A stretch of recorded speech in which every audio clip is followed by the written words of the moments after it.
Good evening, everybody, and welcome to another episode of Sunday Night Live with me, Jonny Lipsham.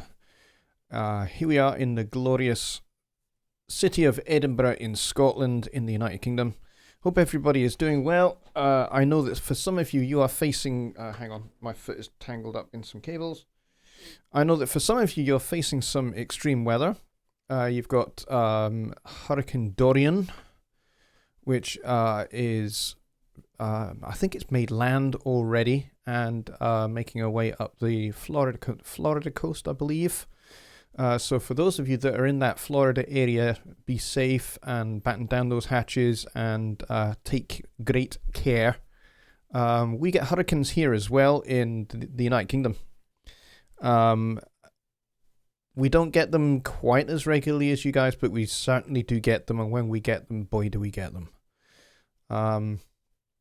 Just earlier, I think maybe 10, 11 months ago, we had, it might be less than that actually, we had a really, really nasty one where winds were like 120, 130 miles an hour. And that was pretty destructive to parts of the east coast of the United Kingdom.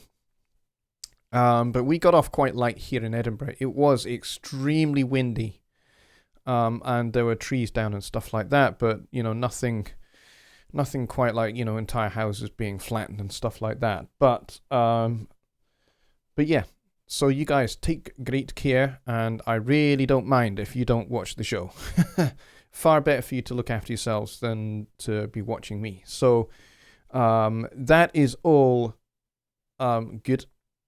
And so it's been a very, very long day here for me. My day started at about 4:30 this morning, and it's now 3 minutes past midnight, and I am starting to flag.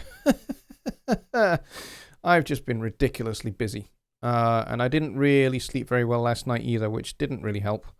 So, yeah, I'm pretty beat, to be honest. So I may keep this a little shorter than normal. But we'll see how we go. Depends on you guys. If you guys can keep me awake and keep me on my toes with some great questions and stuff like that, then we can keep going. Hopefully through to the full hour like we normally do. That would be great if we can manage that. So tonight we are going to be talking about a couple of things. One which I kind of already talked a little bit about last week, which was changes coming to Jonny Lipsham Studios. We are having a bit of a rebrand. There's going to be a new look to graphics, like what you see kind of up above me and down below me here. So these kind of graphics are going to change. The website is being redone from the ground up. We're just going to rewrite the whole darn thing. Plus the VIP that we've been waiting for, and some of you have been waiting incredibly patiently for 18 months, some of you, is definitely coming. I know I kind of said this maybe last year, but it really is definitely coming this time. So we are aiming for a first week of November, not quite sure which day yet, but first week of November launch for the new site, the VIP, the works. Everything is going to be launched in that week of November. So mark that in your calendars, folks. And if you are interested in becoming a member of my VIP, it will be 10 UK pounds per month, which I think is about $15-ish. Mind you, the pound and the dollar are getting closer and closer every day. So it may even be $10 equals £10 by the time we get to November the 1st. So we will have to see what the US dollar value is at that time. But at the moment, I think it's about $15 per month. And there's just tons of stuff you're going to get. You're going to get some brand new video courses that I'm working on at the moment. I'm shooting absolutely tons of video content for this new VIP, including mixing, mastering, songwriting, music theory. Yes, I know some of you out there have been waiting for music theory classes, and I have said I'm going to do them, and I am going to do them. There are going to be 3 levels for you to get your teeth into. I'm going to do a beginner course, an intermediate course, an advanced course. And then if you guys, you're still hungry for more music theory, we can do an ultra advanced course as well. I'm happy to do that. So there's going to be quite a lot of new course material going up onto the new site. Plus there'll be a members forum where you guys can hang out together. You can collaborate on mixes, you can collaborate on recordings, you can help each other out, you can give each other feedback on each other's mixes, stuff like that. Plus, there are going to be challenges every month. So one month might be a songwriting challenge, the next month might be a mixing challenge. There's going to be different ones. But really with these challenges, the idea is to help you develop and grow. So there won't necessarily be winners or anything like that. But the challenges basically will be an opportunity for you guys to collaborate together and work together and support each other and encourage each other as you work through that particular challenge. I will be taking part in the challenges as well. I'm not just going to set you guys a challenge and then walk away and leave it. No. I would not be a very good educator if I did that. So definitely I will be participating in those as well. Mike tells me it's $12.16 currently. Yes. Yeah, the pound against the dollar is getting closer and closer. So at the moment, about 12 bucks a month, but we'll see kind of what the price is when we get to November. And then we will pretty much kind of, certainly at the start, we will hold it at that particular value, whatever that value is in November. We'll hold it at that value and we'll see what happens with the pound against the dollar. And if it changes drastically, I might have to increase that a wee bit. But we'll see. We'll see when we get there. So that is VIP and the new website and new services, new products and stuff like that. So even if you don't want to become a VIP member, that's okay. You can buy this course material outright if you wish to. That's part of the plan as well that I'm working on. To see if I can make that possible so that you don't have to be a member if you don't want to. But the thing with being a member is you get access to everything. So any new stuff that I put out onto the site, you'll have access to because you're paying a monthly fee. You will just get access to that. But if you're not a member, then you have to buy the new stuff outright if you want it. So there's that. And after Brexit, yes. John Lake says we need to make a trade deal. Yeah, don't talk to me about trade deals. I'm not really the person to be talking about such things. Yeah, we'll have to see what UK and US governments can come up with in that regard. But yeah. So that's that subject. And, through the course of this evening, if you guys have still got further questions or you've got suggestions for, stuff you would like to see in the VIP, then definitely get them in there into the chat. And if you've really got a burning idea that you think is an absolute belter of an idea that should be included in the VIP area, then please do email me. And you can email Jonny at jonnylipshamstudios.co.uk and I'll collate all of those ideas and I'll see what I can feasibly do about making those things happen. And certainly as VIP grows, it's your thing. When you become a member of the VIP, it's your thing. The VIP is yours. And so therefore it's on me to make it work for you guys. So from that point of view, if there are features that you think are missing, you can suggest them to me and I'll see if I can make them happen. Or if there are products you would like to see added into the VIP, I can look at making that happen too. So we can make this about what is going to work best for you guys. I'm going to make some assumptions, obviously, but the VIP is really about you guys and how it serves you best. So it really is about you guys and what you want. So if you want something that I haven't made available, then tell me and I'll see if I can make it available. So long as you're a subscriber, so long as you're paying your monthly fee, I can make stuff happen to make it work for you guys. So that is that. And Kyle with the $2 donation. Thanks, buddy. Appreciate that. Mike says, but Jonny wants you to become a member. Remember that, kids. Yeah, it'd be great if you could. I'd love every single one of my email list folks and my channel subscribers. I'd love every single one of you to become a member. That would be fantastic. But it's all up to you, really, to be honest. So that's that. The other subject I wanted to talk about is the fact that Studio One is 10 years old. Can you believe it? 10 years old already. So I figured that we could talk about our Studio One stories, and you guys could talk in the chat about when you first discovered Studio One and first discovered Presonus and how that came about for you, and kind of like how long you've been using it, and the things that you think have been really, really fantastic about how Studio One has grown and developed over those 10 years. And also maybe we could talk about things that you would like to see. Now, I do know that some Presonus guys do watch this show. So if they are watching and they are kind of hovering, they may not be involved in the chat, but certainly maybe they might see some of those suggestions. So stick them in the chat as well.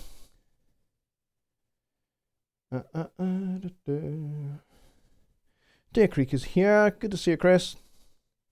Says UK waters nearly as warm as they are against the east coast of the US. And with the Gulf Stream hurricane fuel, it's like Tornado Alley in the Midwest. Yeah, we do get tornadoes here. You're quite correct, actually. But they are not as big as the tornadoes you guys get. And I think the reason for that is to do with geography and topography as much as it is to do with the fact that we are surrounded by water here. Whereas in the States, most of where Tornado Alley is not surrounded by water. So that's probably part of that. So yeah, Studio One stories. What's your Studio One story? I will tell you mine, although you probably already know it by now because I have told this story a lot.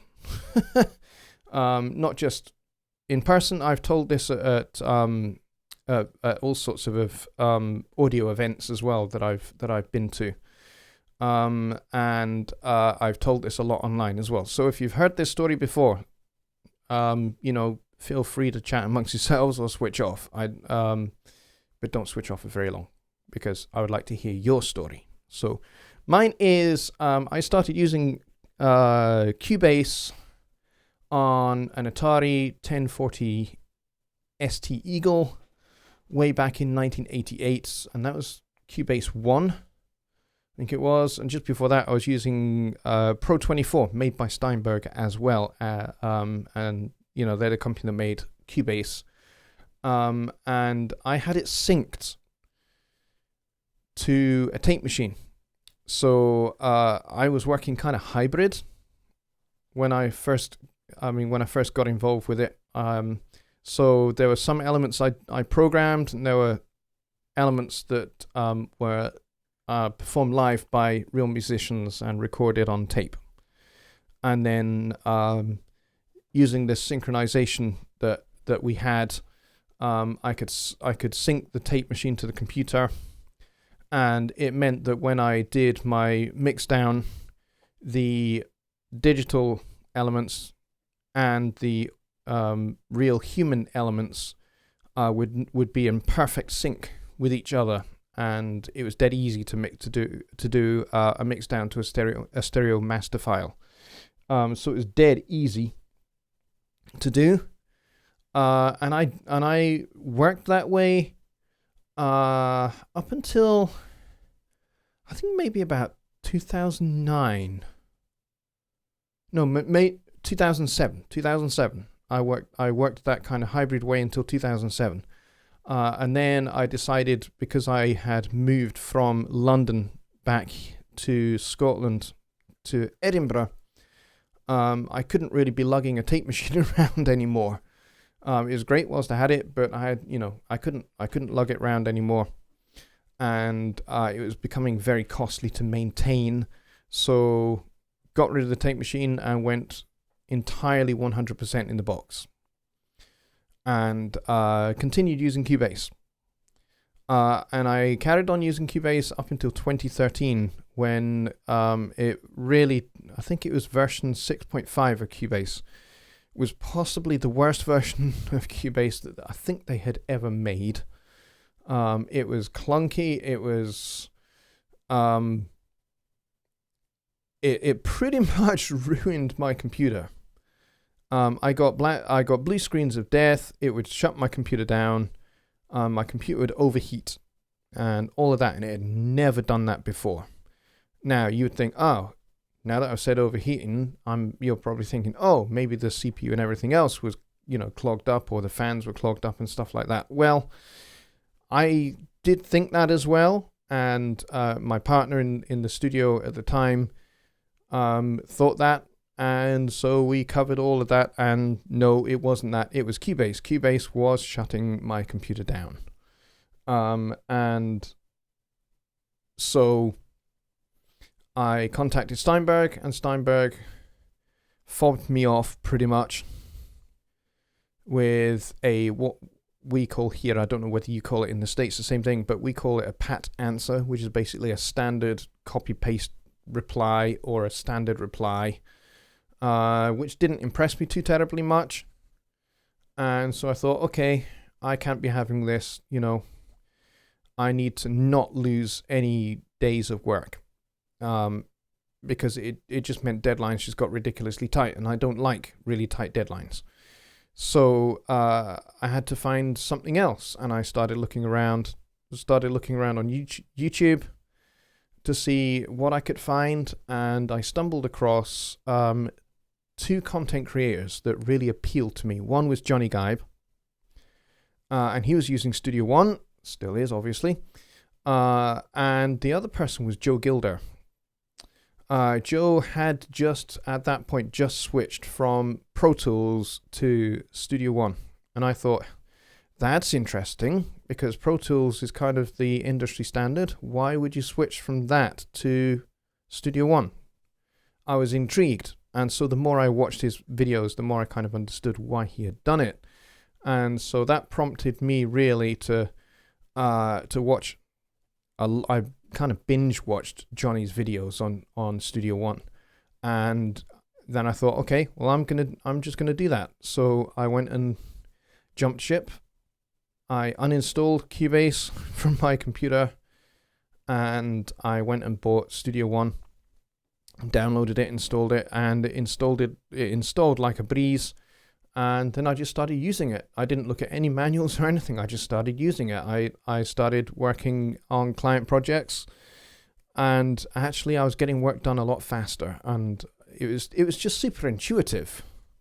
Really, that was the big thing for me. It was super intuitive compared to Cubase, and I could get things done faster, easier. I didn't really have to think about where things were. It was just a case of, okay, that makes sense. Drag and drop just made total sense to me. And so that was really it for me. And yeah, and then I joined the Persona Studio One group on Facebook, and the first person I spoke to was Rick Nakvi from Personas, who is now the vice president of sales, the executive vice president, I think is his title, of sales. And he made me feel very welcome in the group, and he and I actually kind of chatted back and forth and became good friends because we have music in common, musical ideas and musical concepts in common. And so that was really my start, really. And that group is amazing.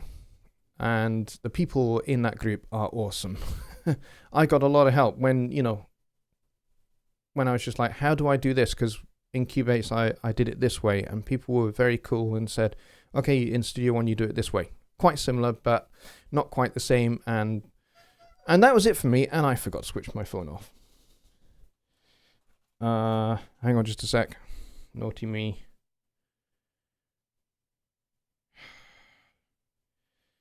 There we go. So really, that's my story in a nutshell. And I could talk the hind leg off a donkey about that. So let's go and have a look at the chat, and we'll look at your stories and see what we have here. Let's go up.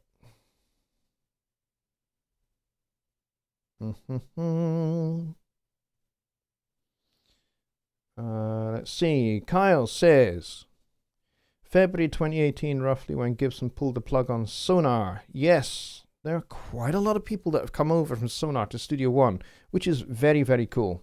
Because to me, from the little bit of experience I have observed, I haven't actually used it, but I have friends that do use it and swear by it.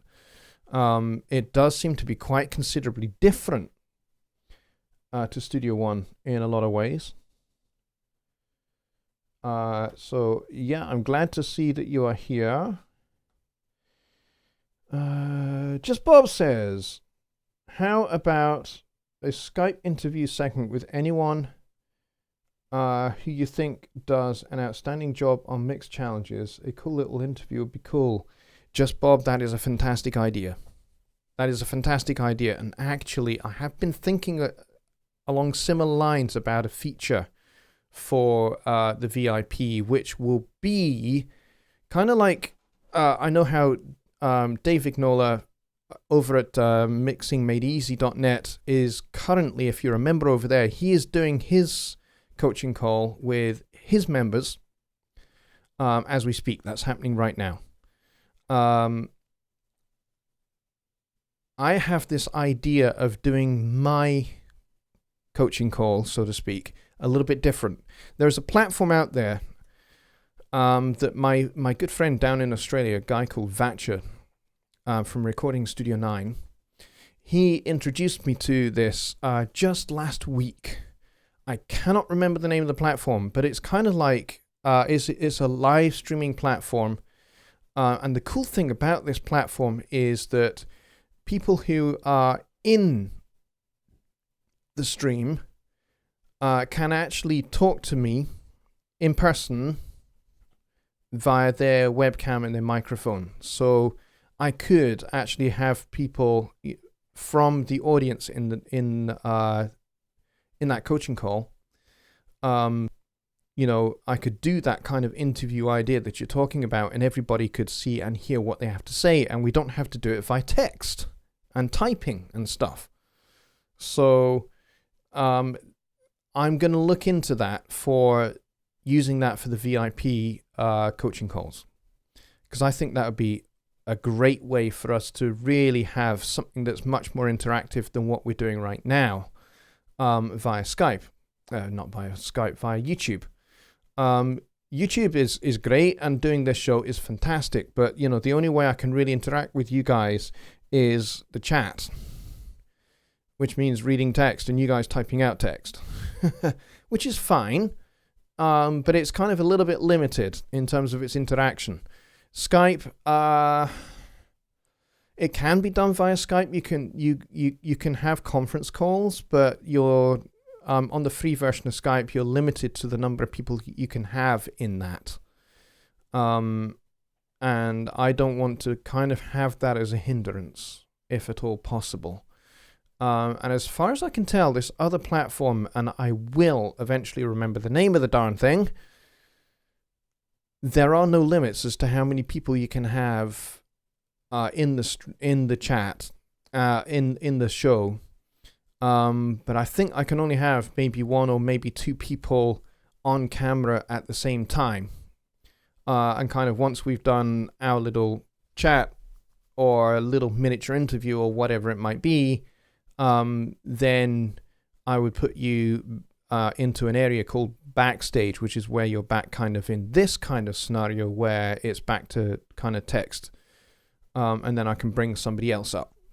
So that looks like to be a really cool platform for doing that. But that is a great idea, Just Bob. Please could you email that idea to me so that I've got a proper permanent record of it, because in the chat here, it does stay in the chat because you have the replay and everything else, but it'd be great if we could just have that as an email so I can build a wee list, if you'd be so kind. Let's see.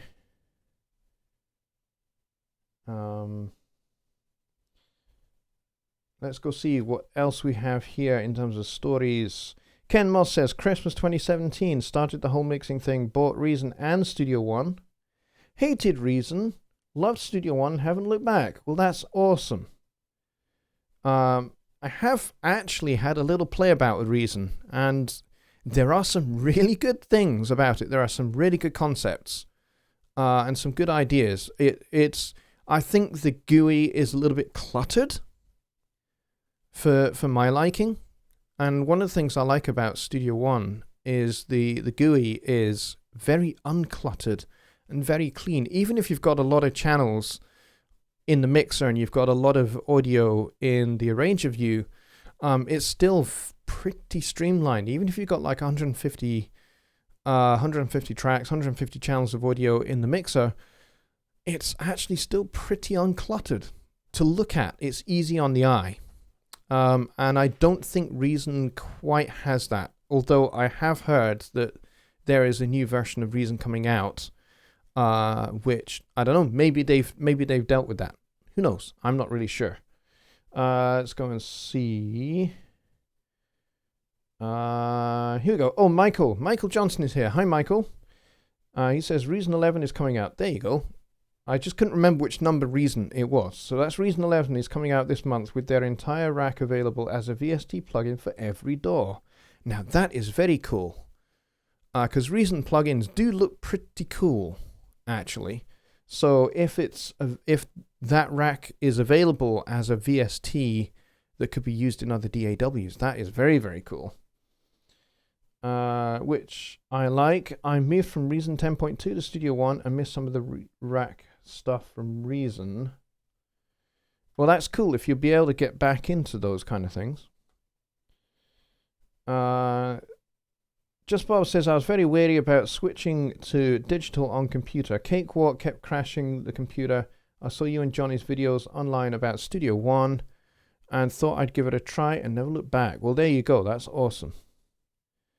That's the power of videos. You know, these kind of videos have a lot of power. You know, Jonny's videos, Joe's, Dave's, mine. You know, they have a lot of power to be able to influence and shape people's thinking on mixing and mastering and recording and production, and also what software we use as well. You know, especially for people that have never seen Studio One before, and then they see, you know, one of my videos where I'm using it and it's appealing. That's very, very cool. I like stories like that. Just Bob says, has Cubase issues on install as well? Yeah, Cubase still to this day has issues. Kyle Jadruziak says, I had some kind of MIDI sequencer around 1985 on a Mac 128. Oh, crikey, the Mac 128s. Wow, I remember those. 1985. I wonder what that might have been. I wonder if that could have been something like C-Lab. C-Lab Creator, maybe, which was the forerunner to Logic as we know it now. Maybe. Possible. I remember that. That software. Quite liked it. But didn't like it nearly as much as Cubase at that time. I think the early versions of Cubase were actually really, really good. They were solid. They were stable. Actually, to be honest, I think the best version of Cubase that there has ever been is Cubase SX. And I think they had SX1, SX2, and SX3. And then they kind of stopped that and went back to a normal kind of numbering system after that. I used Cubase SX1, and then as soon as SX2 came out, I immediately upgraded to that, and then the same with SX3. One thing I didn't know is that most of the guys that are developing Studio One currently were developing Cubase SX and Nuendo, and I used both of those. So I guess maybe that is why I found Studio One so seamlessly easy to move over to from Cubase. Is because, you know, those guys that are the PreSonus software team in Hamburg all used to work on Cubase and Nuendo, and you know, I know Matthias, who's the CTO over in Hamburg, wrote the original VST protocol, which now everybody uses. So, you know, we talk about, hey, VST plugins. VST plugins are fantastic. You know, VST1, VST2, and all of that. Yeah, well, Matthias, who's the CTO of PreSonus Software, he kind of created that. So, yeah, I have to admit, you know, kind of using that at the time, I didn't realize that it was those guys. And yeah, now it is. Yeah. Let's see. John Lake said, I used Sonar for a long time too. Whoa, the chat just leapt like a kangaroo after it's had its butt set on fire. And then Michael said, yep, me too. Sonar Producer Edition. Ken Moss is here. He says, Reason does not like 90% of my Waves plugins, so maybe 11 will actually load on my computer. That's interesting to know. And second, Tony is here. Good to see you, Tony. He says, sorry, just realized that time flies working on a show. Oh, good to see you, mate. Michael says, 70 time code. Yes, I think that's what I used, you know, to synchronize my my Atari with the tape machine. I think it was something like that. But it was seamless. It was really, really good. Didn't have to worry about latency. John Lake says, I have Studio One, but no computer.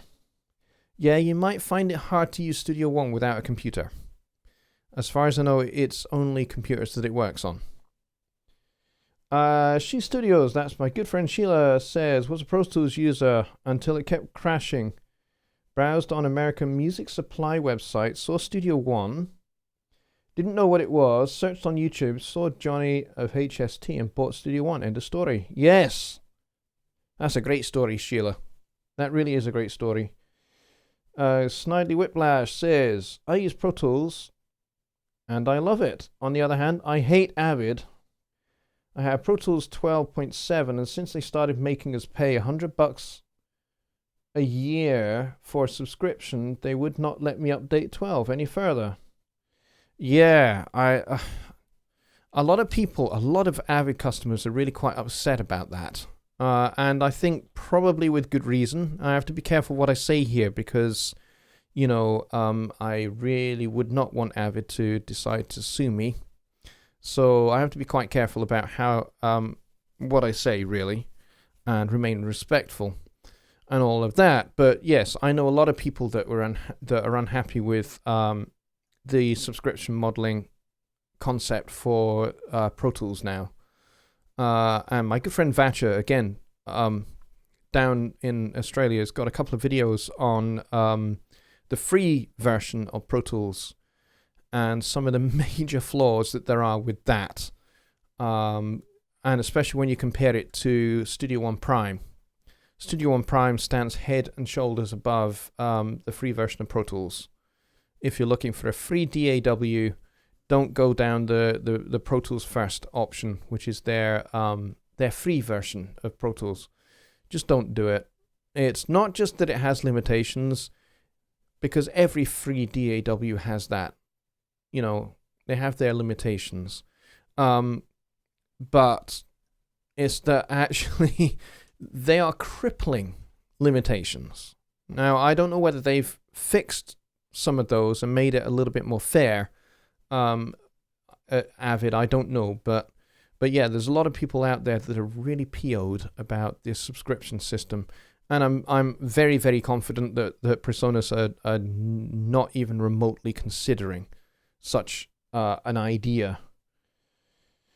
Michael Johnson says, I was mainly using Reason 10.2, but VST performance wasn't up to par yet. I'm part of another group related to sync licensing, and Martin Weeks is also on there. He suggested I look at Studio One and got it. Well, there you go. That's fantastic that somebody else that's part of the Home Studio Trainer family recommended you to Studio One, and you went and got it. That's very cool. Let's see. Snidey Whiplash said, that's why I went with Studio One. I love how they update and give you the new stuff for free. Yes, absolutely. Deer Creek says, I thought Sonar was better than Studio One 3.5, but the Pro channel took up too much space. Studio One 4.2 was a big jump. When BandLab took over, Sonar took a couple of steps backwards, I thought. Yeah, I think you may be right in terms of the R&D on Sonar. I think you're right. I think it with BandLab taking over, I think you're right. It has taken a couple of steps back in terms of development and how it looks and everything else. But I don't know. I can't really speak to Sonar too terribly much because I don't have any practical hands-on experience with it, and I know that Chris, you've used it for a lot of years, and some of you other folks here have used it for a lot of years. So I can't really speak to whether it's better than Studio One 3.5 or not. I thought Studio One 3.5 was a massive, massive leap into the future for Studio One. With Studio One 4.5, which is where we're at now, I think, that's even more a fantastic, massive step forward for Studio One as a really, really top-level competitive DAW that, could really quite seriously challenge Pro Tools for the title industry standard. I think it can. I think it can now. I really do. And I'm really excited about, future developments and where Studio One is going to go, because definitely Studio One does things that other DAWs just aren't even, they're just not doing, or they are not doing very well.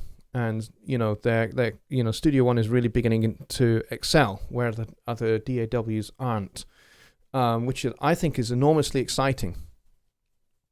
That, there's every possibility that Studio One could be adopted by some of the largest studios around the world. Hopefully that'll happen.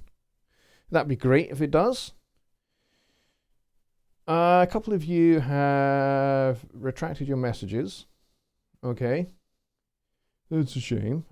I wanted to read those. Mike at Peace Valley Audio says, I was using Pro Tools Lite, the free one, which I think is called Pro Tools First. Didn't have an interface yet. Heard good things about the audio box and bought it. Started using Studio One and found Jonny Guy and Dave Vignola. Quit Pro Tools a week later and have been on Studio One ever since. That's fantastic. Lyle is here. He says, have you checked out Nuendo 10? I used to use Nuendo back in the 80s alongside Cubase, because there are things that Nuendo did that Cubase didn't. Like you could use Nuendo for much more detailed audio editing. You could use it for mastering if you wanted to. which is kind of what I used. That's kind of what I used Nuendo for. Nuendo's really great for composing. It always was a great composing tool. So yes, I have used Nuendo, but I haven't used it for decades. So I don't know what it's like now, but certainly back in those days, it was pretty impressive. But yeah, don't know what it's doing now. I presume it's still Steinberg that make it. Adobe Exchange, don't know what that is.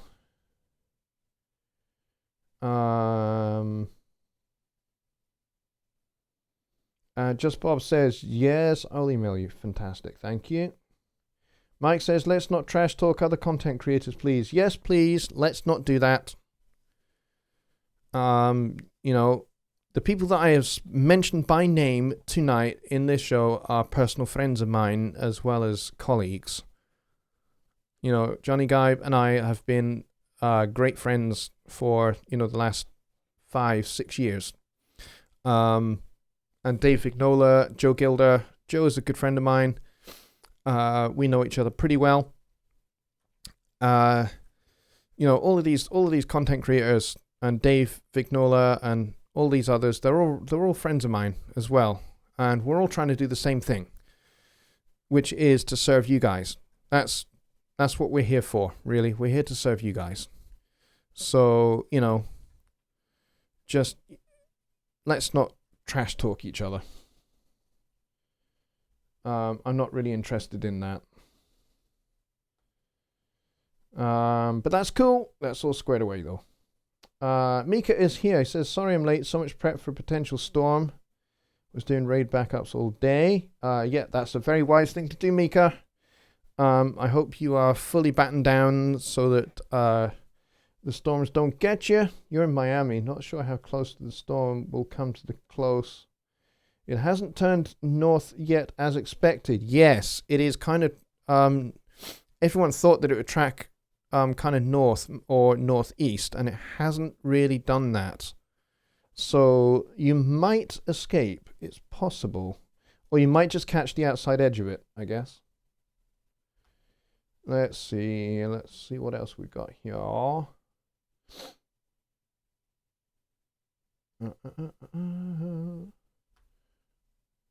Hate it when the chat jumps like that. 185 miles an hour winds. Wow. God dear. Yeah. That's pretty horrendous. Deer Creek says 140 mile an hour winds wipe buildings off their foundations. Category 4. 185 sounds like it will do more. Yeah. I think the last hurricane we had here, the wind peaks were 136 miles an hour at their peak. So it's, yeah, that's pretty epic. But buildings here in the UK are built incredibly robustly, especially some of our older buildings, like buildings that are over 200-300 years old. The walls tend to be, 3, maybe 4 feet thick. In some of our older buildings, which is why they're still here. We still have buildings that date back to the Roman period, so they've stood for 2,000 years. And they are just marvels of feats of engineering, of building, and I guess using the right materials for the right job, So, but yes, 185 miles an hour winds. Look out, folks. 200 mile an hour gusts is insane. Yeah, absolutely. You wouldn't want to be out anywhere near those. Okay, Snidely says, I use SyncMan with my Tascam 38 to sync MIDI back in the day.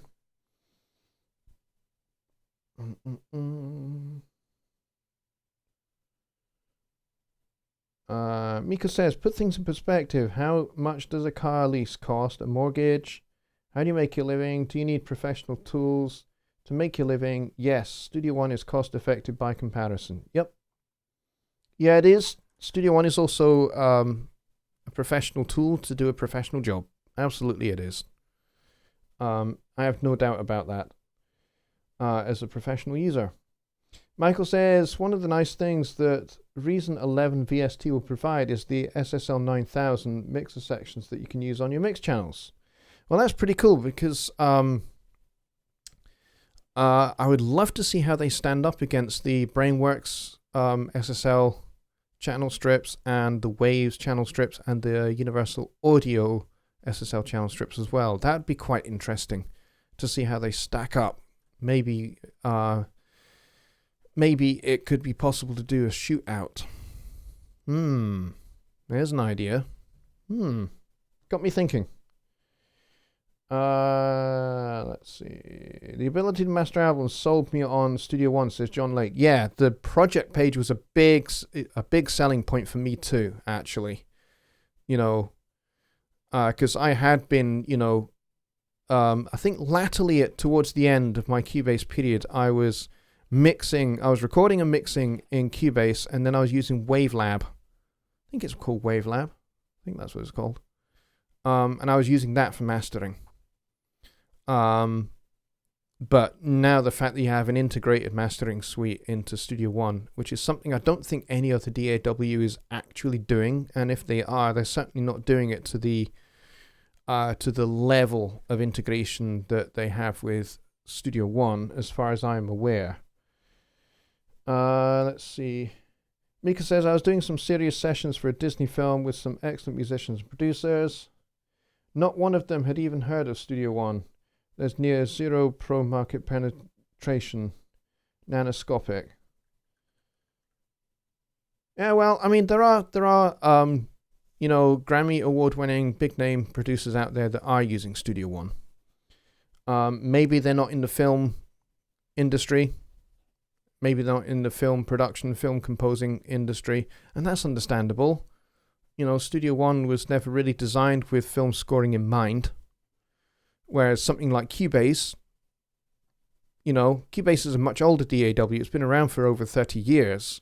Studio One is only just celebrating its 10th birthday. So, set that a little bit in perspective. I don't think Pro Tools, when Pro Tools was 10 years old, was what you would call... It certainly wouldn't have been able to handle film scoring, I would think. Maybe it could. I don't know. But yeah, Cubase is probably the film score software of choice. I know Hans Zimmer uses it, and there are a few other composers that use it. James Horner used it before his tragic plane crash. So, I don't think Studio One is really aimed at that market, at the film score market particularly. But I know a good number of folks that are working in the top level of the pop music industry who are using Studio One and are winning Grammy Awards and all sorts of other awards for doing so. So it is, I think, hitting the professional market. Is just not hitting. It's not hitting all of the professional market. It's hitting certain sectors of the professional market. Probably, as I say, not the film scoring. But there you go.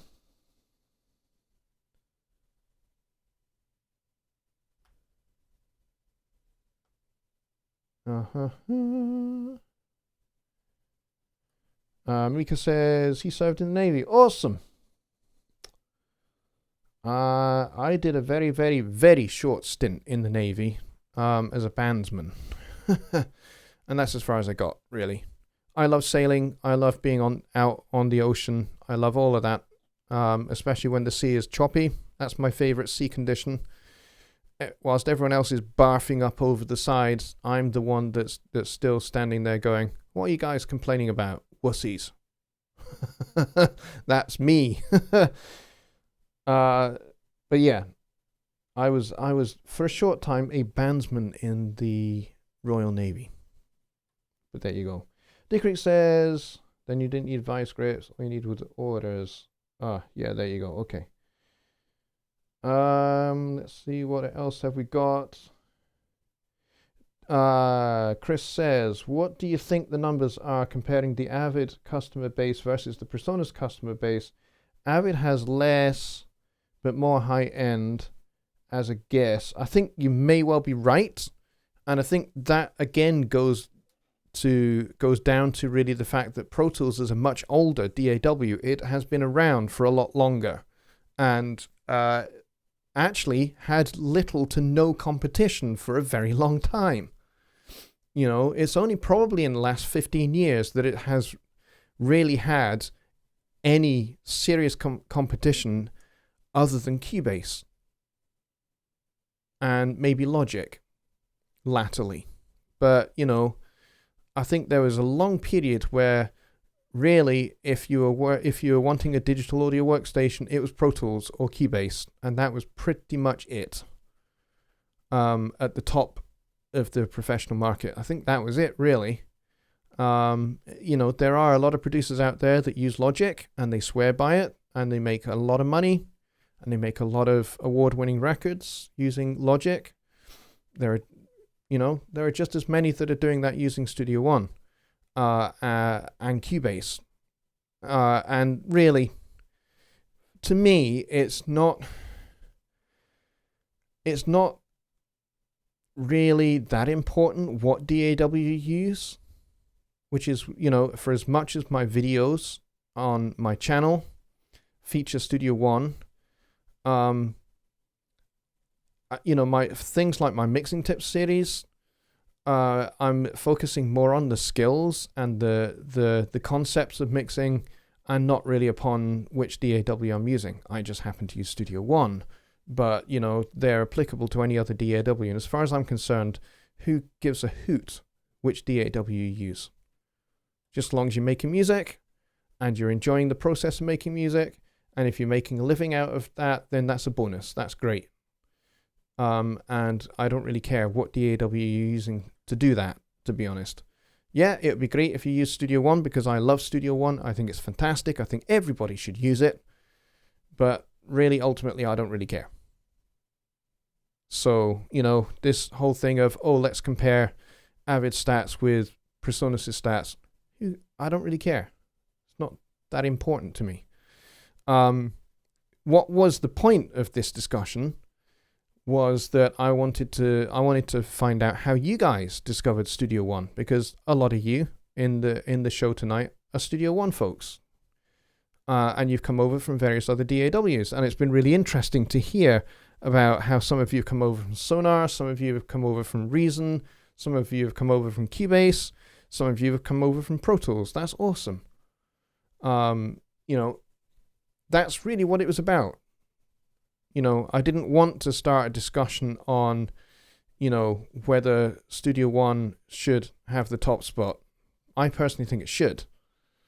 I would like to see it have that top spot, but, you know, at the end of the day, you've got a 10-year-old DAW versus an over 30-year-old DAW that's been around.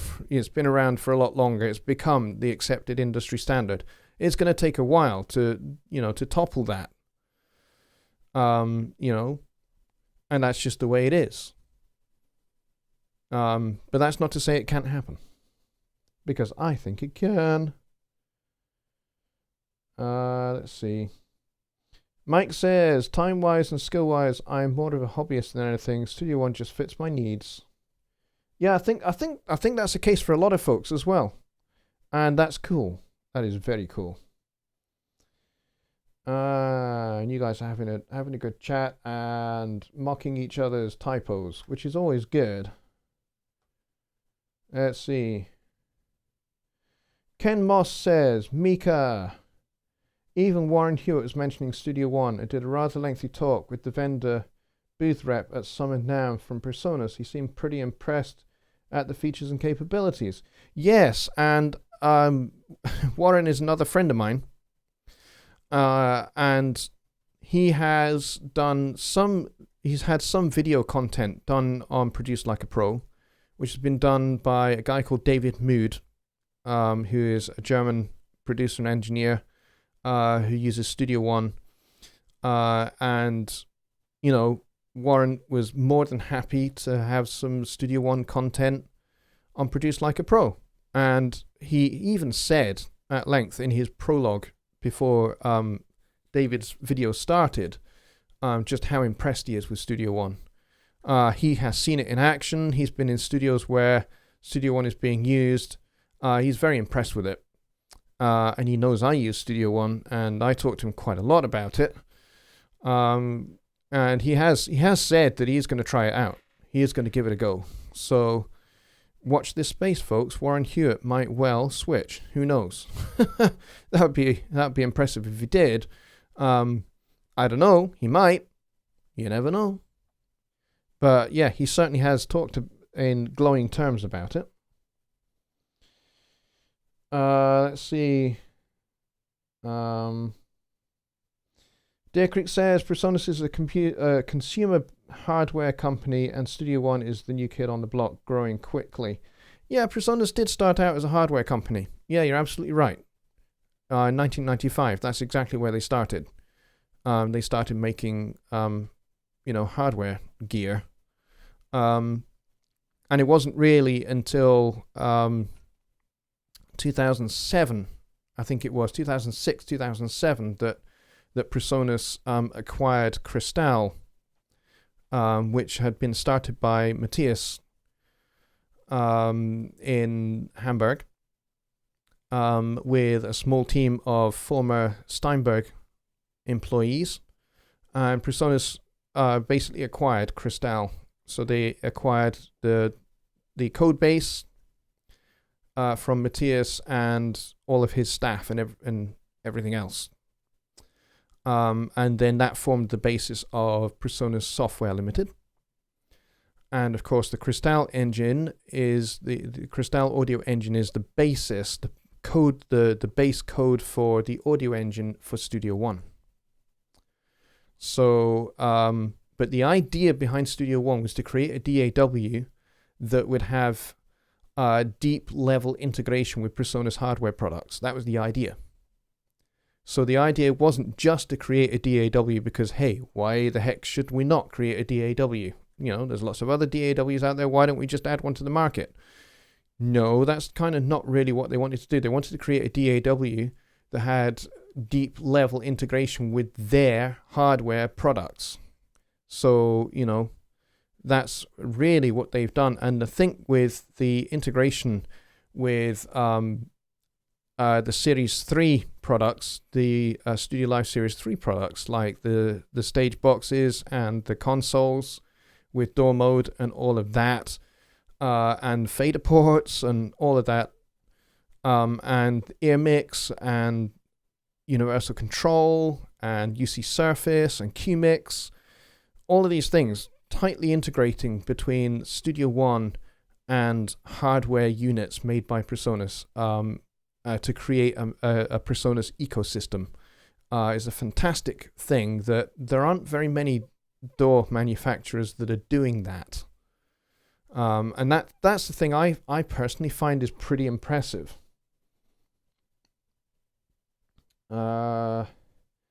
Sheila says, thank you for your service. I think that's more directed at Mika than me, because my stint in the Navy was so short-lived. Mostly because I failed the medical. In fact, I repeatedly failed the medical. Bobby Booth says, anybody here uses the isotope Nectar 3 elements? I don't, actually. Just Bob with a really interesting question. What is the one thing you wish digital sound could emulate that you can only achieve using tape? Wow, great question.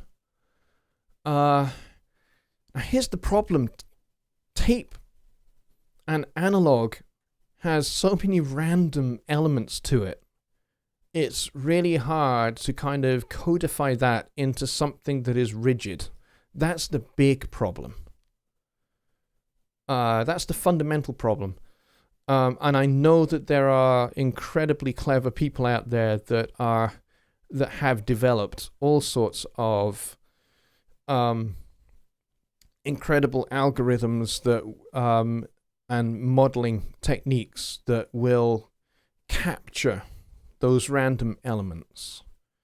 And, somehow, I have no idea how they do it, digitally encode them so that you get fully physical modeled hardware in a digital environment. I think that's amazing.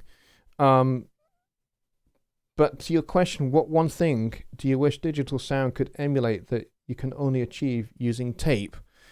I know for a long time, tape stop was a big thing. When you hit the stop button and the tape basically gradually comes down from full speed down to a complete stop, and that that sound that it makes when the playhead is still passing tape through it. That was a big thing for a lot of people. To be honest, I don't know. I mean, being that most of the music that I work in is acoustic music, so it is if it's not folk music, it's jazz and blues music. And so, to be honest, a lot of the things like soft tube tape and the integration that Studio One has with the Mix FX engine, I think that's extraordinary. And that's something I have wanted for a long time. And it does it really, really well. It does it really, really, really well. And, I know that Softtube are working on improving that product, their tape machine, and making it even better. And the integration that we have with the Mix FX engine in Studio One it's just amazing. That was one thing that I really, really thought, hey, wouldn't it be great if we could actually do that, where effectively the audio engine for Studio One gets replaced by a tape machine, the emulation of a tape machine. You get the proper crossover, you get the proper noise, you get all of the vagaries of tape as the audio engine. And I thought that would be fantastic, and now they're doing it. Which is amazing. So and they're doing that with consoles as well. I know that Brainworks have the SSL channel strip, which does exactly that thing. It actually emulates all of the channels. So when you put the Brainworks SSL onto, even if you just put it onto a bus, it does all of the the crosstalk elements between neighboring channels. It's fantastic. It's so clever. So consoles, tape machines, analog reverbs, actual analog reverbs, and I know you can get convolution and physical modeling of reverbs, which I think's really, really cool. And the Abbey Road plates are amazing. Stuff like that was stuff that that I really wanted to see. We've I would say just in the last 5 years, those things are really starting to come through now. Michael says, isn't Matthias part of Propellerhead software? No, yes, the Matthias I'm referring to is Matthias Ewan, who is the Chief Technical Officer at Persona Software. So he has nothing to do with Propellerhead Reason as far as I know. Because I don't think he would work for two different software companies that are in competition with each other. Let's see. Bobby came over from Audacity. I did not know that. But was on it for about a month when I saw an ad for Studio One. Wow, I didn't know you came over from Audacity. Audacity is really, really interesting. Let's see. Mike Johnson says, Rebirth was the first Propellerhead product I purchased. The TR-808 and the TB-303 in one package. Ah, yes. The TR-808s are amazing. He says, for years, tape saturation was done by running digital out to a tape machine and back in. Now they have good tape saturation emulation. Yeah. Tape saturation was a really big one. Now, there are a lot of really good tape machines out there. There's the Softtube tape, then there's the Waves J37, which emulates the tape machines used in Abbey Road, and the actual tapes that they use, the tape brands that they use. And I think they've even modeled that down to like the minute, details of the actual tape itself, and the actual moving parts of the tape machine. They've captured that somehow. I don't know how it all works, but it's extraordinary. Mike Johnson with the $10 donation. Thanks, buddy. I appreciate that very, very much. That's very kind. Mika says, Studio One is an excellent DAW considering that it hasn't been pro level until 3.5 and Personas hasn't really been pushing it with a large marketing budget. It is doing pretty well. Well, you'd be surprised just how well it really is doing. That, there's well over 1 million Studio One registered users around the world right now. And that's growing, I believe, by an uptake of over. I think the last time I talked about this, I think what I heard was that there's an uptake of well over 1,000. It may well be more. It may well be 2,000 every day that become new Studio One registered users. So the uptake, I think, is pretty amazing. Yeah, I don't know. I don't know the ins and outs of the marketing and how all that works, or how they go about that. Marketing is just something I don't really know anything about. To be really honest, I just don't know anything about marketing. I wouldn't know how to market anything really. As far as I'm concerned, marketing, for my stuff, is doing what I'm doing right now, is kind of talking to you folk about it, and just trying to get the word out there about what I do and what my products are and the services that I provide. That for me is marketing. Now I know that people that have got like proper flipping degrees in marketing really know their stuff, and they know how to develop strategies and how to upsell and all of that. I don't really know anything about that, unfortunately. But you make some very good points there, certainly about Studio One 3.5. Studio One 3.5 was a really big step forward. I agree. I totally agree. But as I recall, Studio One 2.5, which is a whole kind of version and a bit below that, won some awards for being Professional DAW of the Year, I think, or something like that. Can't quite remember the specifics of it, but yeah, 2.5 won awards, and to be honest, 2.5 was quite a leap forward from 2.0.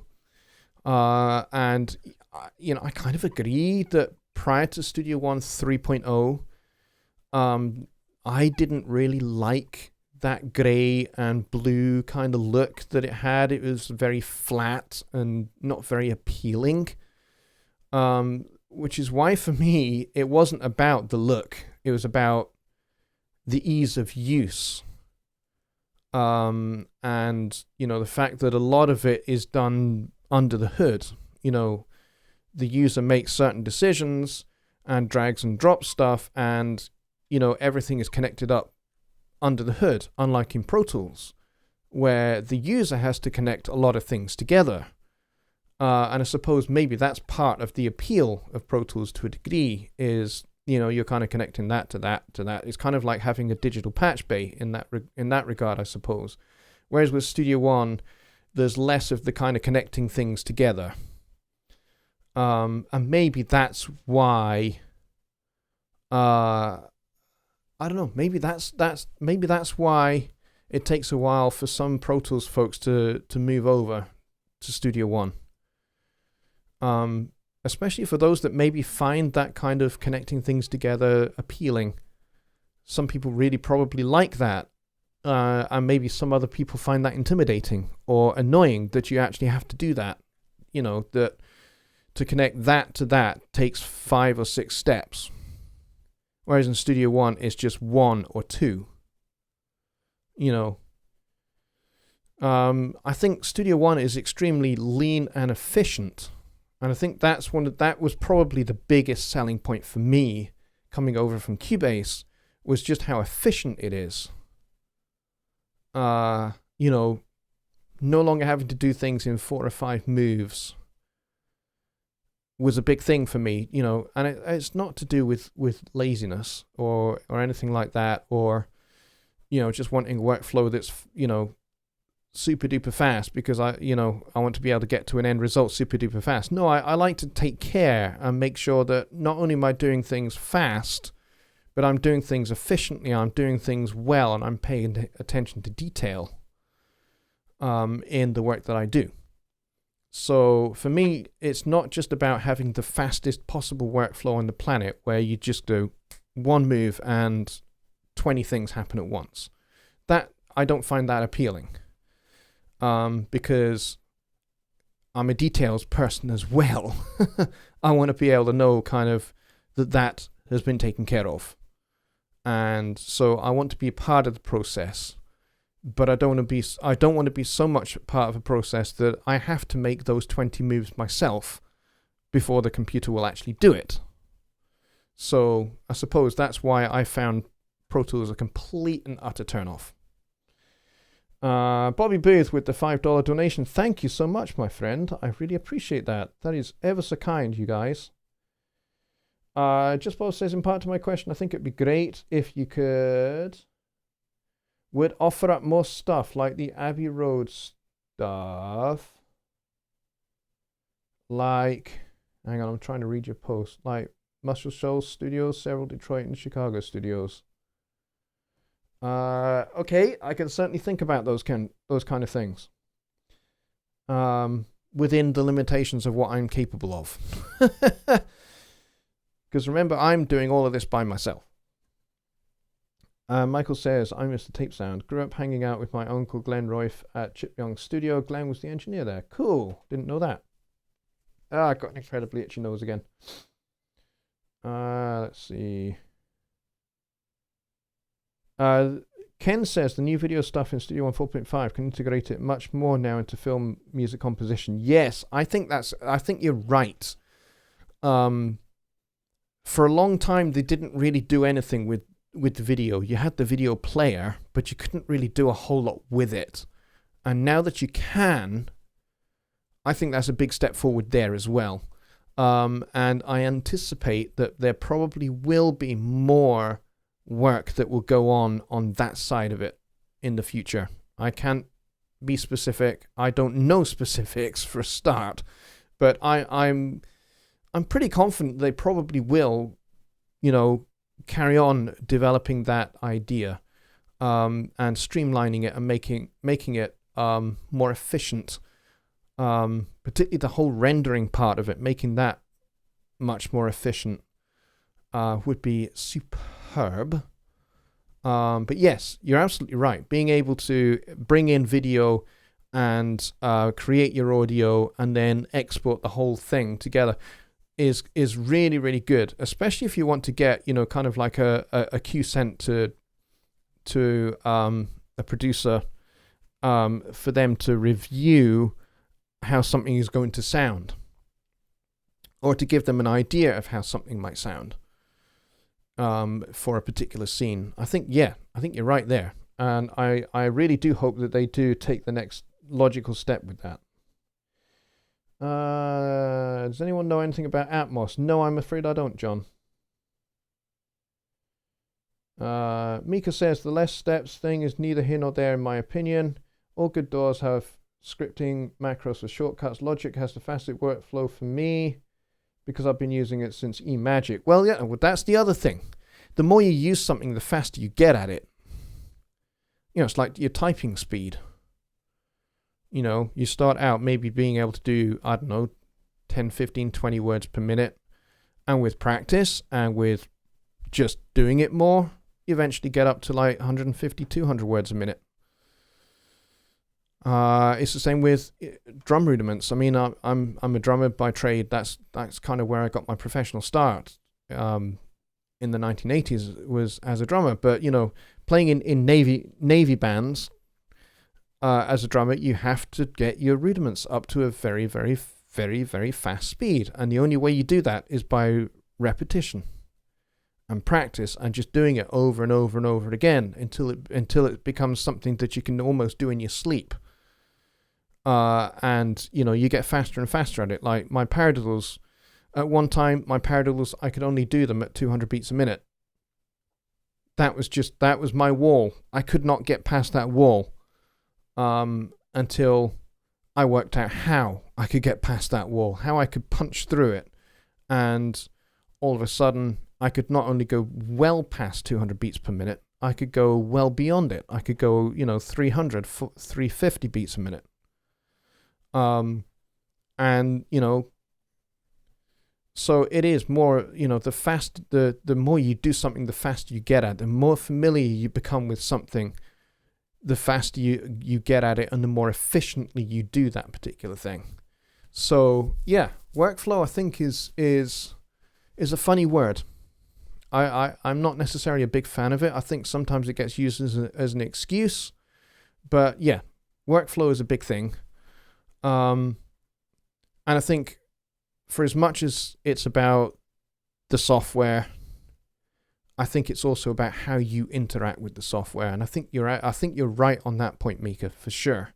The more you use something and the more familiar you are with something, where stuff is, how stuff is done, the faster you get at it. And so, what new thing, when something new comes in, you think, oh gosh, this is slowing me down, this is killing my vibe, man. You know what? Practice. And you'll find that you assimilate it into what you do, and you'll find over time that you're just like, what was I thinking? This isn't slowing me down at all. So there you go. Anyway, we are about 20 minutes over.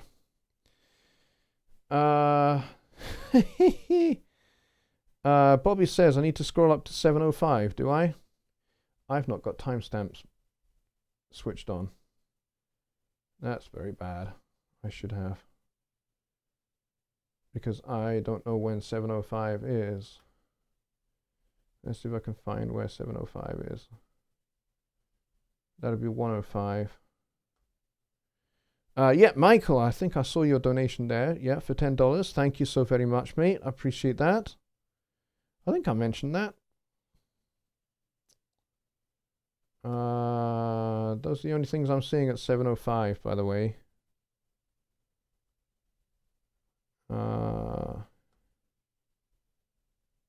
Okay, Justbo says, meant the industry should work to emulate and make available places like, oh yes, like they did with Abbey Road Studio. Yes, I agree with that. I don't know how they're going to do it, but yes, I agree. And Michael is talking about paradiddles. Yes. Paradiddles are funny because at first, when you're first doing them, you do it all with wrist strokes. And you very quickly find that there is a ceiling above which wrist strokes just won't cut it anymore. You just won't get faster. You won't get smoother. You won't get tidier. Your diddles start to, get untidy. Until you learn to bounce your diddles and use rebound strokes or finger strokes. I think I for a while I did it with finger strokes, doing the diddles with finger strokes, and that was then. I think that was the point where I found that ceiling of 200 beats a minute. I just couldn't go any faster. I couldn't punch through that wall, and until I can't remember who it was who I spoke to, who showed me and said, look, just bounce the things, man. Bounce your diddles. Use rebound strokes. Oh, okay. And he showed me a very simple model that I could use to get faster at it. He said, take a triplet, right, left, right, da, da, da, 1, 2, 3, 1, 2, 3, 1, 2, 3, 1, 2, 3. And then the last of your, if you put a diddle on the last of each set of triplets, so on the third triplet, make that a double. Make that a diddle. So you go right, left, right, right, left, right, da da da da da da da da da da da. And I used that as a model for getting those diddles to rebound, and then I shortened it. So instead of it being triplet based, it became da da da da da da da da da da da da.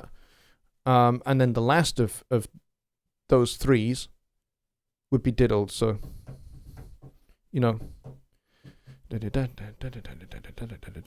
And before I knew it, I was playing way past 200 beats a minute. Anyway, we are way over time. But thank you, everybody, so very much, and some fantastic... yes, bounce is your best friend, absolutely. Rebound is your best friend, whether it's on toms or snare or on the cymbals, and even on the kick drum. Rebound is your best friend. And just allowing that stick just to naturally come straight back up. And molar technique, that's another one. Anyway, this isn't really a drum lesson. But thank you ever so much, everybody, for coming into the show tonight. I really appreciate your time, and I really appreciate the conversation. And your Studio One stories are awesome, everybody. And thank you so much for your questions and contributions, especially to Just Bob for the fantastic idea for how to do the VIP coaching calls. That's really great. I really do appreciate that. And I will speak to you all very soon, probably on Wednesday for Songwriting Simplified with Jonny. And then Thursday there will be another new Mixing Tips video that will go out. And I'm working my way through a list of videos, so every Thursday something new will come out. And that's it, guys.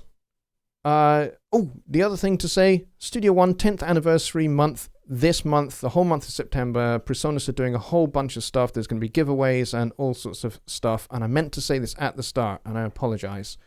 But I will have a personal code that you can use if you do not have Studio One Professional, and you would like to get Studio One Professional. If you're new to Studio One and you're just trying out the free version, Studio One Prime, and you would like Studio One Professional, I will have a promo code which you can use in the Presonus shop only to get Studio One Professional and get a discount. So that will be coming up in the next day or two. So until then, folks, I bid you a very good night. Good night.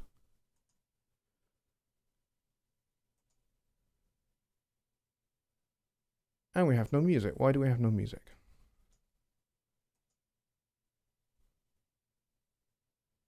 That's weird. Oh well. Good night, everybody.